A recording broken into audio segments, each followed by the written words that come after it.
A story goes that a person approached Rabbi Hillel, a famous early first century Palestinian rabbi. The person approached him and said, "Rabbi, convert me while I am standing on one foot." Meaning, you better do it fast. Rabbi Hillel turned to the person and said, "That which is hateful to you, do not do to your neighbor. All the rest is commentary. Go and study it." Rabbi Hillel died in the year 10 CE, and if you recall, Jesus of Nazareth was born somewhere around 4 CE. So Rabbi Hillel's teaching happened before Jesus' ministry.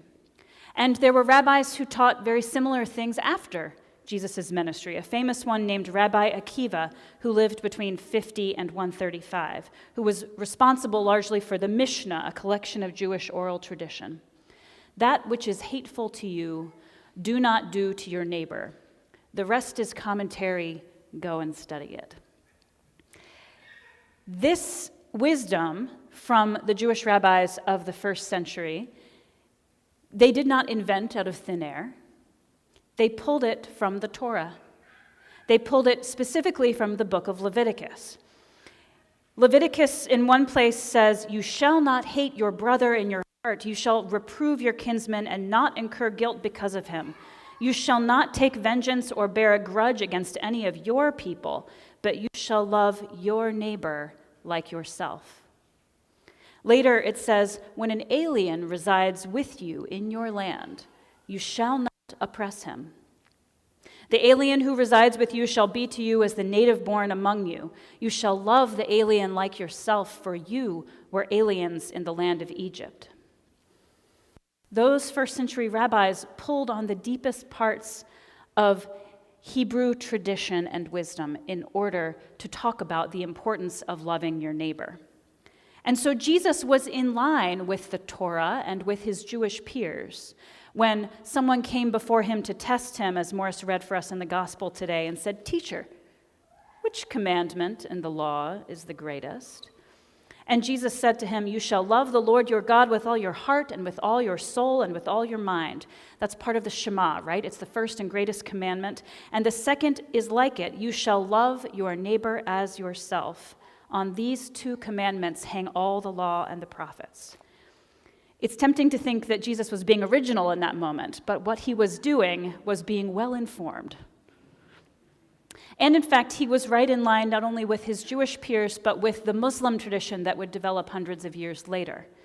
The Muslim tradition in the Hadith, the sayings of the Prophet Muhammad, include several times this same concept of loving your neighbor as yourself. I've spoken to many of you about how painful it is to watch the news these days, specifically to watch the war unfolding in Israel and Palestine. Perhaps it is a geopolitical war more than a religious one, but the two are intertwined. And the more you know about the history of these conflicts, the more complex it becomes. Jesus also lived in a time of intractable geopolitical and cultural and religious conflict. Seemingly unending war was happening between this developed international power, the Roman Empire, and people who had had to give up their land and submit to new laws and new ways. In his time, in Jesus' time, there were outbreaks of violence between those two groups. There were bandits and zealots looking for ways to overthrow the Roman Empire, and there were merciless responses from the Roman Empire that looked to crush those rebellions into the ground. Jesus of Nazareth responded, not by raising an army or mounting a coup, but with the radical act of proclaiming the dignity of every human being he met. He demonstrated what it looks like when a person chooses to love their neighbor as themselves, even when it has consequences.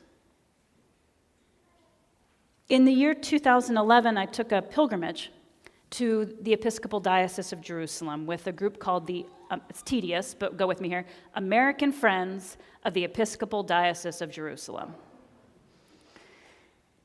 You know, the Christians who live in the Holy Land are largely Palestinian. They are a tiny proportion of the society there. I'm talking about like less than 3%. They are the descendants of the very first community of Jesus' followers. They are survivals of the many, many upheavals and geopolitical conflicts of the past 2,000 years.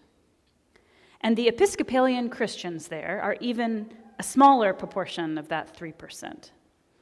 They are part of a diocese called the Episcopal Diocese of Jerusalem, which includes 5 countries there in the Middle East. It isn't just Israel and Palestine. And as a part of the diocese, just like ours, they have congregations. They also have schools and hospitals that they run. I'm going to leave an album of photos up here for you so that you can look at them if you're interested after the service. As a part of this pilgrimage, we visited a number of those schools and medical facilities. We visited, let's see if I can find a good picture to show you, the Arab Evangelical School in Ramallah, where young adults were being trained for service careers that would be more fruitful opportunities for long-term employment than many of the other opportunities available to them there in Ramallah.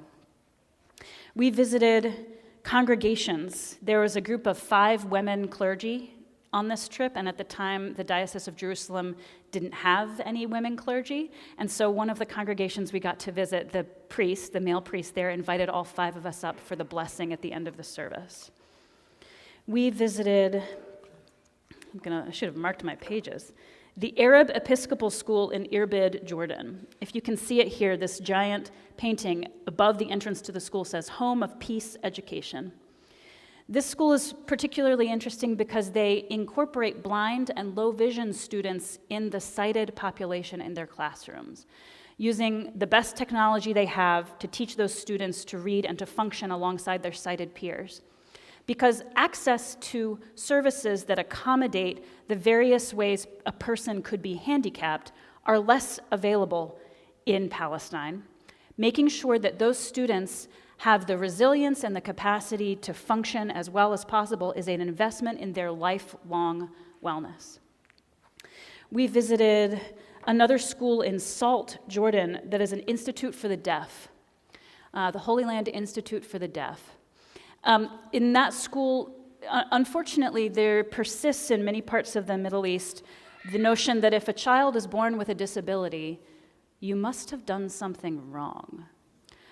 And so that, in combination with the fact that there are simply fewer resources available to work with young people who have disabilities, means that the Holy Land Institute for the Deaf is a residential school that functionally adopts those deaf children with all of the health issues that often go along with deafness and becomes their family and their home for the rest of their childhood.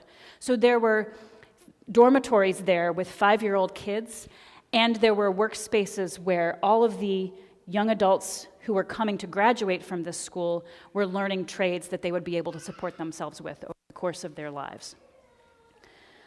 All of this is happening in the context of a place that is deeply divided. And the principles of those schools and medical facilities that we got to visit was that those schools and medical facilities would hire people to work without regard to their religious status, meaning there were Palestinian Christians and Palestinian Muslims and even Jews employed there, and that the people being treated in those schools and medical facilities were of every single stripe and background that would reside in the area. Oftentimes, in order to get to those medical facilities, people had to undergo extraordinary effort to travel from point A to point B because of the checkpoints and the separation barrier that exists between Israeli areas controlled by the Israeli government, settler areas, and places where Palestinians are allowed to live. It makes an impression when you see people putting their faith into action on the ground in a place that is as conflicted and holy and dangerous as Israel-Palestine. What I saw there in those spaces were people making the choice with all the consequences of the choice, people making the choice to love their neighbor as themselves. Resilient, defiant, embodied, joyful love is a choice that they make in the midst of a volatile, violent, unpredictable, and chaotic world. And the work in front of us, my friends, is the same. How do we choose to love our neighbor? How do we love our neighbor when our city is on fire? How do we love our neighbor when injustice is being streamed live on the internet? When we wrestle with our responsibility for the history of genocide and slavery in this country? How do we love our neighbor as ourselves? Even, and perhaps especially, when there is a cost. My prayer for us as a community every day is that this congregation is a school for that kind of love, where we get to practice loving our neighbor as ourselves in the relatively safe space of a church congregation. I pray that we make this a school for love so that we can find courage to take that practice of love back into our neighborhoods and our workplaces and our schools and our homes. The love that we see in Jesus is resilient. It doesn't shrink or disappear because things get hard. The love that we see in Jesus is defiant. It crosses boundaries and borders to proclaim the dignity of every human being, even when there is a cost. The love we see in Jesus is embodied. He eats dinner with friends and enemies. He washes feet. He shows up at the grave. He weeps. He puts his own body on the line. The love we see in Jesus is joyful. He welcomes children. He feasts at the wedding. He teaches in a way that gathers crowds and gives them courage for the most difficult parts of their lives. What is the greatest commandment? Love God and love your neighbor as yourself. It's simple, but it is not easy. I heard a member of our congregation say this week, looking at the news, I feel like the gospel has never been more relevant. The world is desperately in need of people who are so filled with God's love that they show up with that resilient, defiant, embodied, joyful love. That is the good news. Even when there is a cost, we have the choice. We get to make the choice to love our neighbor as ourselves. Amen.